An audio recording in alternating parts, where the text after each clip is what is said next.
사도 바울의 제2차 전도여행에서 갈라디아 지방을 전도하고 있을 때였습니다. 바울의 마음에는 아시아가 전도하는 무대로 생각했지만 성령님께서 막으셨죠. 그를 허락하지 않았기 때문에 그는 비두니아 지방으로 가서 전도하기 위해서 무시아를 지나 드로아 항구에 도착했습니다. 바울은 배를 기다리며 하룻밤을 유숙했죠. 그날 밤 마게도니아 사람 하나가 나타나서 우리 지방에 와서 우리를 도와주십시오 하는 환상을 보고 그의 계획을 변경해서 마게도니아로 가서 복음을 전하기 시작합니다. 그래서 세워진 교회가 빌립보, 데살로니가 그리고 베레아 교회였습니다.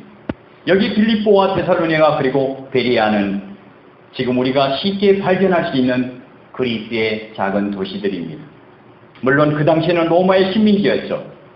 이 세 도시는 다른 산물이나 문화로 유명한 곳이 아니었습니다. 그리고 여기에 수십 세기를 통해 수많은 사람들이 오갔지만 특기할 만한 사건도 없는 곳입니다. 그러니까 지금부터 1900년 전 바울과 실라 두 전도인이 다녀간 후부터 영원히 세상 사람들에게 알려진 도성인 것입니다. 빌립보는 마게도냐 지방의 첫 성으로서, 여기서 첫 성이라는 것은 처음에 있는 성이 아니라 제일 큰 성이라는 것입니다. 제일 큰 도시라는 얘기입니다. 경건한 비단장수 루디아가 복음을 받아들임으로써 매우 쉽게 교회가 세워져 빌립보 교회 하면 우리는 루디아를 생각하게 되고, 또 거기서 점치는 귀신 들린 여자를 불쌍히 여겨 예수의 이름으로 고쳐준 것 때문에 바울과 실라가 생매를 맞고 감옥에 갇혔다가 나중에 기도하고 찬미함으로 기적이 일어나고, 그때 주 예수를 믿으라, 그리하면 너와 내 집이 구원을 얻으리라고 말씀했을 때 그 간수와 그 가족이 구원을 받은 기적이 일어났다는 것입니다. 그리고 데살로니가 교회는 전도인들이 폭도들에게 무한한 고생을 당하면서도 복음을 전파해서 교회를 세운 것으로 유명합니다.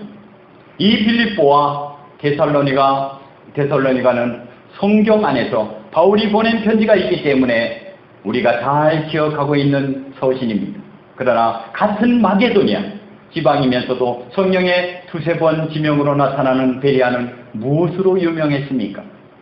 단 한 가지 성경에서 찾아볼 수 있는 것은 베레아 사람들이 너그러웠다는 것입니다. 옛날 성경에 보면 신사적이었다. NIV에 보면 노블이라고 되어 있습니다. 노블 캐릭터라고 되어 있는데 그게 더 좋은 것 같습니다. 신사적이었다. 무엇이 너그러웠습니까? 바울과 실라가 데살로니가에서 3주 동안 머물러 있을 동안에 유대인의 회당에서 그리스도 예수에 대해서 전도했습니다. 그들은 이미 유대 사람들이 가지고 있는 구약 성경을 가지고 그 성경에 대해서 예언된 메시아가 바로 예수라는 것을 가르쳐 주었습니다. 이로 인해서 경건한 헬라 사람들과 기부인들이 바울과 실라의 말을 따랐고 그 믿음에 의해서 충실하게 믿음을 가졌습니다. 그렇지만 유대 사람들은 일부러 시기에서 성 안에 폭도들을 동원해서 그들을 습격했습니다.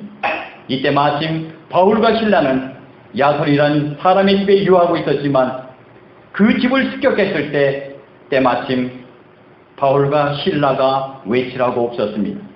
그래서 유대인들은 야손을 잡아서 읍장에 끌고 가 이놈이 바로 천하를 어지럽게 하는 놈을 감춰주고 가이사의 명을 거역한 자라고 고발합니다.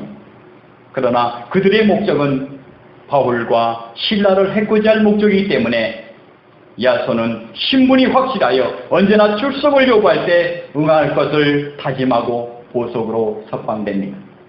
이날 밤 바울과 실라는 형제들의 호성으로 데살로니가에서 서남쪽으로 65km 떨어진 베레아로 내려갑니다. 그 내려가서 유대인의 회당에서 그리스도 예수를 다시 전합니다. 오늘 주신 말씀에 보면 베레아 사람은 데살로니가에 있는 사람보다 더 너그러워서라는 말씀이 있습니다. 어떤 면이 너그러웠다는 것입니까? 저들은 열린 마음의 소유자였습니다. 닫힌 것이 아니라 열렸다는 것입니다. 베레아 사람은 간절한 마음으로 말씀을 받아들였습니다. 너그럽다는 말은 고결한 마음을 가진 인격의 소유자라는 뜻도 있습니다. 원어인 헬라어를 보면 유게네스테로이라는 뜻은 바탕이 좋다, 근원이 좋다는 뜻입니다. 베레아 사람은 마음의 바탕이 좋았습니다. 왜냐하면 그 마음이 닫혀있는 마음이 아니라 열려있는 마음이었습니다. 그래서 그들은 간절한 마음으로 바울과 실라가 전하는 그리스도에 대한 새 복음을 받아들였던 것입니다. 길가처럼 딱딱한 마음, 돌밭과 같은 굳은 마음이 아니라 옥토와 같이 부드럽고 순한 마음으로 열려 있었습니다. 조금 전에도 말씀드린 대로 유대인들은 마음이 아예 굳어 있어서 예수에 대한 복음을 이단화하여 그 복음을 전한 사람을 없애버리려는 무서운 생각을 했습니다. 예수님 당시에도 안식일에 해당해서 말씀을 전할 때 안식일에 돈 많은 사람을 고쳐주는지 아닌 고쳐주는지를 지켜보면서 안식일에 병자를 고쳐주면 율법이 험한 것이라고 정죄했습니다. 그러면서 나가서는 헤롯 등과 더불어 예수를 어떻게 죽일까 하는 것을 의논했죠. 잘못된 신앙을 소유하면 이런 모순에 빠지게 된 것입니다. 안식일에 병으로 고생하는 사람을 고쳐주면 안식일을 범하는 사람으로 정죄하면서 안식일에 사람을 죽인 의논을 하는 것은 범죄하는 일로 생각지 않기 때문인 것입니다.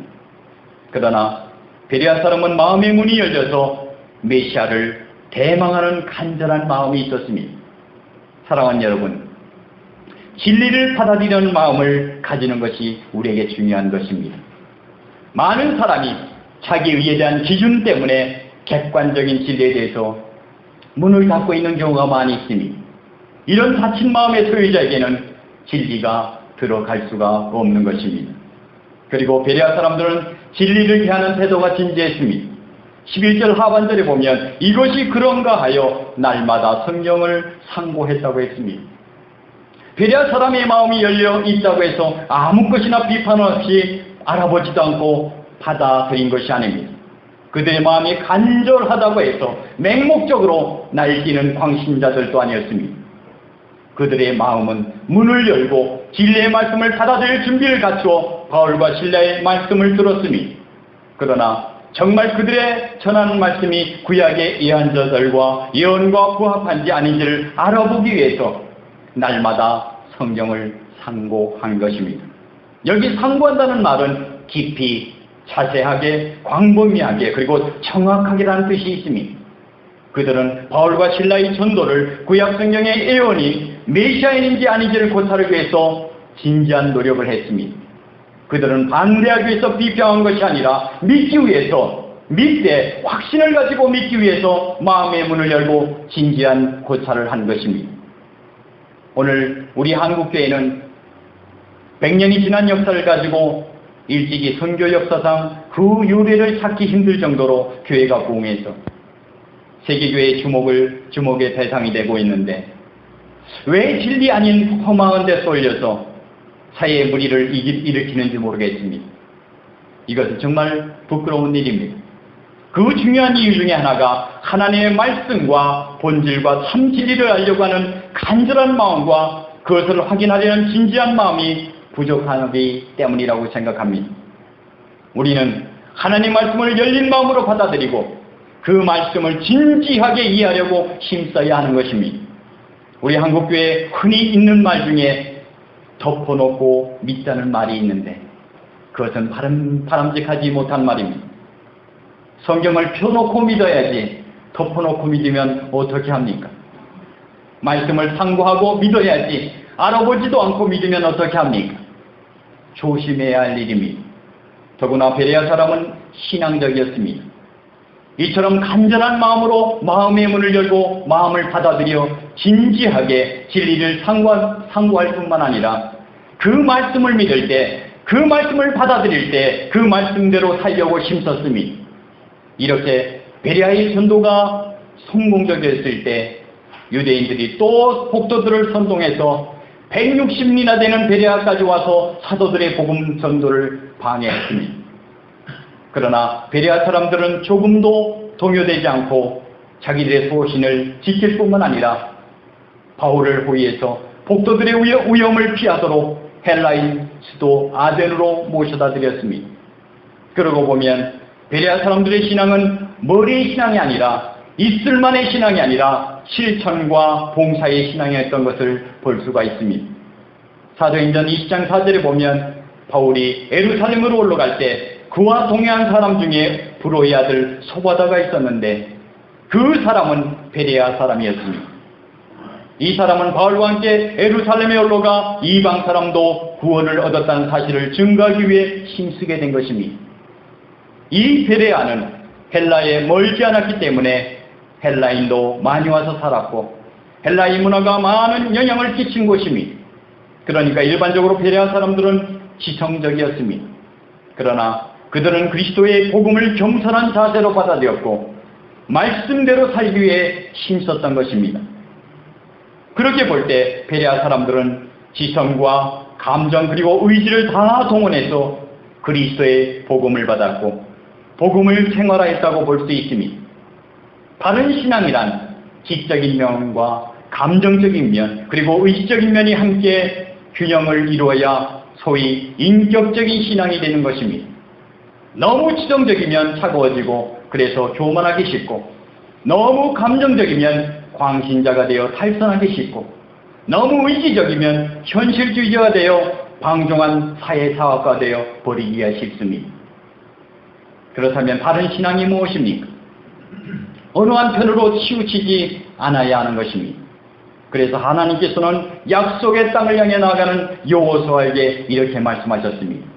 오직 강하고 굳기 담대히 하여 나의 종 모세가 내게 명한 율법을 다 지켜 행하고 좌로나 우로나 치우치지 말라. 그리하면 어디로 가든지 형통하리라. 아멘. 신앙생활하는 우리에게 있어서 가장 중요한 것은 좌로나 우로나 치우치지 않고 말씀 따라 사는 것입니다. 애굽을 떠난다고 해서 다 약속의 땅에 들어가는 것은 아닙니다. 교회 다닌다고 해서 다 구원받는 것은 아닙니다. 마찬가지로 기독교의 역사를 통해 보면 좌로나 우로나 치우는 사람들이 많이 있었습니다.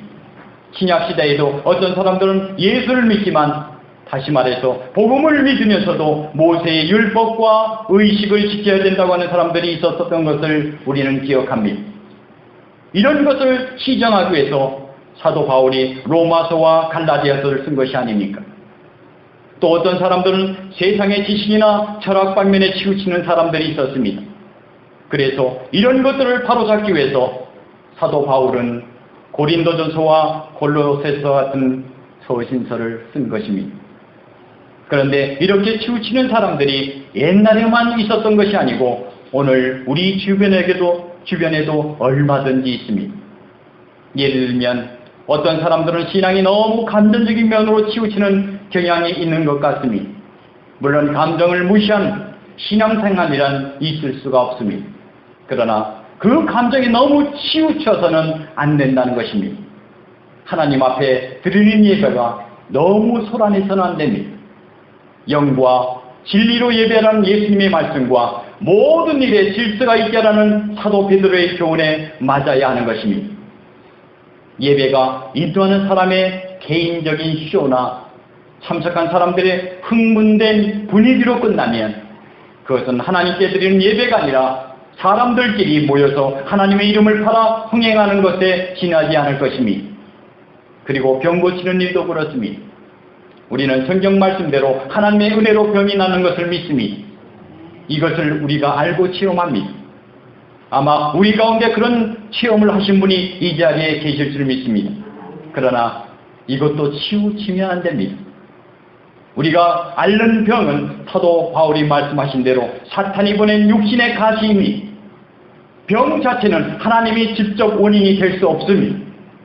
병은 하나님의 나라가 이 땅 위에 이루어질 때까지 잠정적으로 하나님의 허락 속에 생길 것입니다. 그런데 우리가 꼭 기억해야 할 것은 모든 병이 기도만 하면 반드시 나는 것은 아니라는 것입니다. 사도 바울도 자기 자신의 병, 육신의 가시를 제거해달라고 기도했습니다. 그러나 하나님은 이렇게 말씀하시죠. 내 은혜가 내게 족하도다. 이는 내 능력이 약한 데서 온전하여 짐이니라 하시니라. 이러므로 도리어 크게 기뻐함으로 나의 여러 약한 것들에 대하여 자랑하리니 이는 그리스도의 능력으로 내게 머물게 하려 함이라고 하셨습니다. 그렇습니다. 믿음 때문에도 가시를 줄 때가 있다는 것입니다. 병이 낫고 낫지 않은 것은 하나님께 달려 있습니다. 오늘도 우리가 믿음으로 드리는 기도의 응답으로 초자연적인 기적이 일어납니다. 저는 기적을 통해서 병이 나는 것을 믿습니다. 그런데 여기서 우리가 기억해야 할 것은 기도하는 사람은 하나의 도구에 불과하다는 것입니다. 하나님은 초자연적인 방법으로 병을 고치기도 하지만 자연의 치료를 통해서 병을 고치십니다. 그래서 성경에 병든 사람은 주의 이름으로 기름을 바르며 병 낫기를 위해 기도하라고 말씀하셨습니다. 옛날 히스기야 왕도 무화과로 약을 만들어 바를 때 병이 나았습니다. 병 났을 때 약으로만 고친다는 것도 치우치는 것이고 기도로만 고치는 것도 치우치는 것입니다. 여러분 다 치우치지 마십시오. 한 번은 바리새인들이 예수님께 와서 이적을 보여달라고 했습니다. 그때 주님께서 말씀하시기를 이 악하고 음란한 세대가 이적을 구한다고 탄식했습니다. 우리 사람에게는 누구나 호기심이라는 게 있습니다. 특별히 여자에게 있어서는 호기심이 남자보다 더 강해서 거짓 선지자들은 이 심리를 이용해서 사람들을 미혹합니다. 성경에 보면 거짓 선지자들도 이적을 말하고 있습니다. 그러므로 우리는 이상한 것을 찾는 심리를 경계해야 합니다. 뿐만 아니라 이상한 것을 말하는 것도 조심해야 합니다. 사도 바울이 디모데에게 쓴 편지 중 마지막 부분에 이렇게 말씀하고 있습니다. 때가 이르니 사람이 바른 교훈을 받지 아니하며 귀가 가려워서 자기의 사역을 따를 스승을 많이 두고 또 귀를 진리에서 돌이켜 허탄한 이야기를 따르리라 했습니다. 디모데 후서 3장 5절 이하에 보면 이 같은 자들에게 내게 돌아서라. 그들 중에 남의 집에 가만히 들어가 어리석은 여자들을 유인하는 자들이 있으니 그 여자는 죄를 중히 지고 여러 가지 욕심에 끌림받아 항상 배우나 끝내 진리의 지식에 이를 수 없느니라고 말씀하고 있습니다.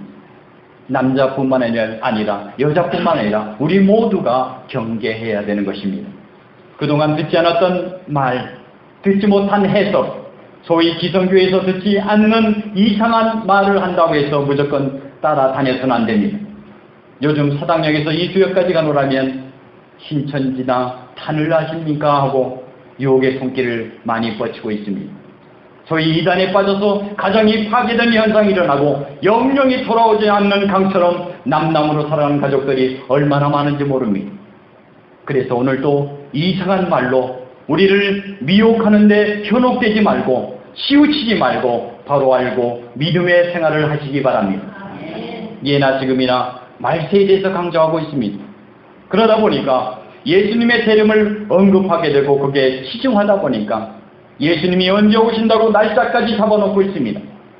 확실한 것까지는 좋지만 이것은 분명히 성경적인 것이 아닙니다. 예수님이 다시 오시는 것에 대해서는 성경에 수백 번 강조할 만큼 중요한 것입니다. 그러나 그날은 누구도 모르고 또 말해서는 안 되는 것입니다. 예수님께서 친히 말씀하시기를 때와 기한은 아버지께서 자기 권한에 주셨으니 너희의 알 바가 아니라고 했습니다. 사도 바울도 주님 다시 오시는 때와 시기에 관해서는 너희가 쓸 것이 없다고 했습니다. 예수님이 하늘로 올라가신 그대로 다시 오시는 것은 분명한 사실입니다. 우리는 그것을 믿습니다. 그러나 그날은 하나님 외에 누구도 모른다는 것이 성경적이요 그 밖에 다른 말은 사람이 만들어낸 말에 불과한 것입니다. 그러므로 신앙생활의 바른 자세는 아마 오늘 주님이 다시 오실지도 모른다는 마음으로 매일매일 준비하며 사는 것이라고 생각합니다. 그러므로 우리는 바로 알고 바로 믿어야 하는 것입니다. 그러기 위해서 성경을 열심히 배워야 합니다. 베레아 사람들은 말씀을 들었을 뿐만 아니라 말씀을 상고했습니다. 더구나 성경을 억지로 풀지 말아야 합니다. 사도 베드로는 어떤 사람들은 성경을 억지로 풀다가 자기를 멸망 가운데 들어가게 한다고 경고했습니다. 성경을 이상하게 해석하는 데가 있다고 쫓아다니는 것을 조심해야 합니다. 여러분이 아시는 대로 이 성경은 어제 오늘에 생긴 책이 아닙니다. 2000년이란 긴 역사가 있는 책입니다. 그동안 수천, 수만, 수억의 사람들이 이 책을 읽고 구원을 받고 세상을 떠났습니다. 그 가운데서도 성경 연구를 위해 평생을 바친 사람도 있습니다. 이처럼 과거에 많은 사람들이 성경을 연구하고 주석을 썼는데 아직까지 이 성경 가운데서 큰 구원의 진리가 나타나지 않았다고 할 수 있겠습니까? 여러분, 하나님의 이 큰 구원의 진리는 무슨 특별한 해석 없이도 알 수 있을 만큼 분명하게 기록되어 있습니다. 그러므로 성경을 이상하게 해석하는 데가 있다고 해서 분별 없이 따라다녀서는 안 되는 것입니다. 이 성경은 한마디로 예수 그리스도의 책입니다. 그러므로 예수 그리스도의 정신과 그 교훈을 중심에서 성경을 해석해야만 합니다. 예수 그리스도를 무시하고 어떤 부분을 따로 읽고 그 나름대로 해석하는 것을 아주 조심해야 하는 것입니다. 16세기 로마 교회가 복음의 편지를 가져왔을 때 마틴 루터를 통해 참된 복음을 찾는 운동이 일어났습니다. 오늘 우리 한국교회도 무속주의의 영향을 입은 교회가 눈에 보이는 것처럼 신령한 축복보다 더 중시하는 흐름에 이제는 우영수에 미친 것 같습니다. 지금이야말로 한국교회는 복음의 바른 이해가 필요한 때라고 믿습니다. 우리는 바로 알고 바로 믿어야 합니다.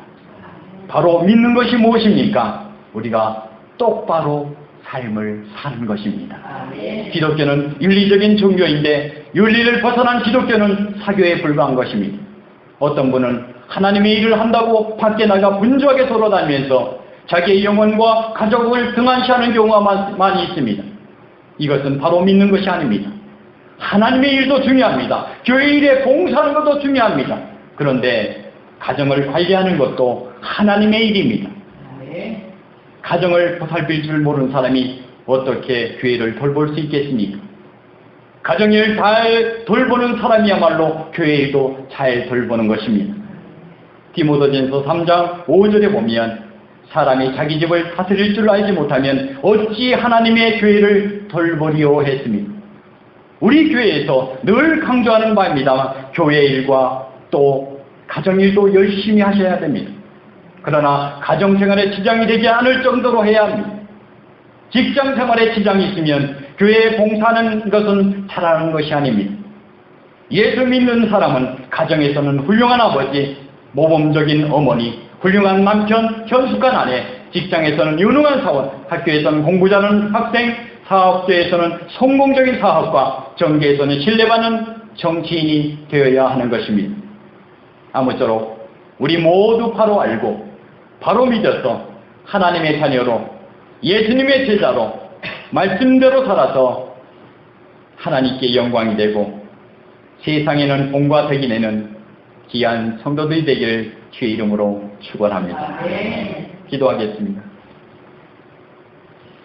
존귀하신 아버지 하나님, 오늘 하나님의 말씀을 통하여 우리에게 산 교훈 주심을 감사를 드립니다. 오직 강하고 극히 담대하여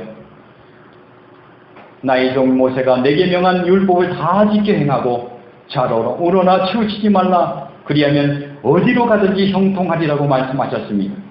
그렇습니다. 우리의 신앙이 하나님의 말씀대로 좌로나 우로나 치우치지 않게 하시고 세상의 영화를 사모하지 않게 하시고 주 안에서 최선을 다하게 하여 주옵소서. 열심을 찾아 이단에 유혹되지 않게 하시고 신앙과 우리의 삶이 일치하는 통정적인 삶을 통하여 하나님께 영광을 돌리게 하여 주옵소서. 감사하며 예수 그리스도의 이름으로 기도